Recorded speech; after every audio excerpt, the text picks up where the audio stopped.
Halo, selamat siang. Nama saya Andika Putra Simangunsong, absen 7 dari kelas 10 TMPO 2. Pada kesempatan kali ini, saya ingin membahas materi kimia mengenai senyawa organik, atau lebih tepatnya senyawa organik metana. Mari kita simak video berikut.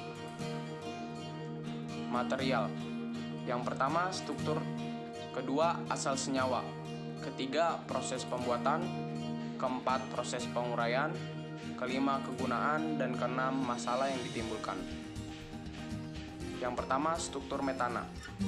Struktur kimia metana adalah CH4. Yang kedua, asal senyawa metana. Metana atau CH4 merupakan senyawa kimia sederhana dengan molekul karbon sebagai pusatnya dikelilingi atau diikat oleh 4 molekul hidrogen. Sifatnya tidak berwarna, tidak berbau, dan tidak berasa. Struktur molekul metana. Metana juga merupakan komponen utama dari gas alam yang berada jauh di bawah permukaan bumi yang terproduksi melalui siklus biologis makhluk hidup jutaan tahun yang lalu. Ini adalah gambar strukturnya.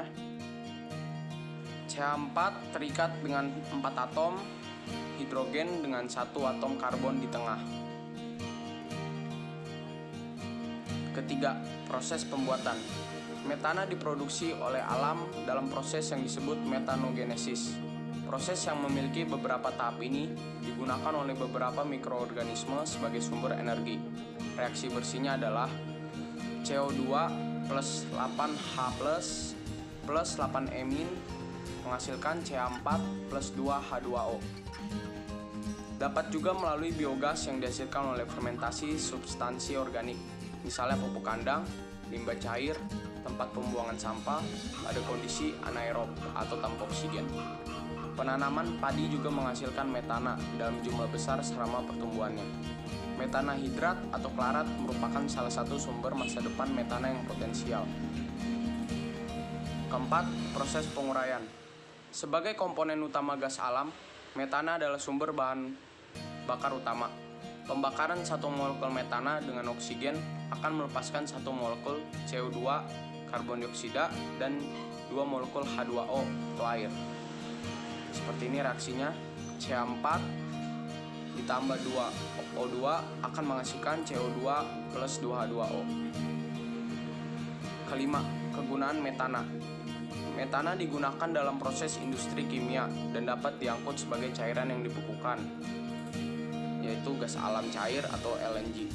Ketika dalam bentuk cairan yang dibekukan, metana akan lebih berat daripada udara karena gas metana yang didinginkan akan mempunyai massa jenis yang lebih besar.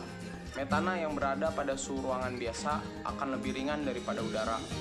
Gas alam yang sebagian besar adalah metana biasanya didistribusikan melalui jalur pipa. Keenam, masalah yang ditimbulkan dapat menyebabkan pemanasan global. Potensi pemanasan global yang disebabkan oleh metana itu lebih tinggi daripada gas karbon dioksida. Yang kedua, metana juga berpengaruh terhadap rusaknya lapisan ozon. Ketiga, banyaknya metana di bumi menyebabkan metana menjadi salah satu efek terbesar gas rumah kaca. Keempat, jika metana bercampur dengan udara akan menyebabkan ledakan. Oke, sekian presentasi dari saya. Jika ada salah, mohon dimaafkan. Terima kasih.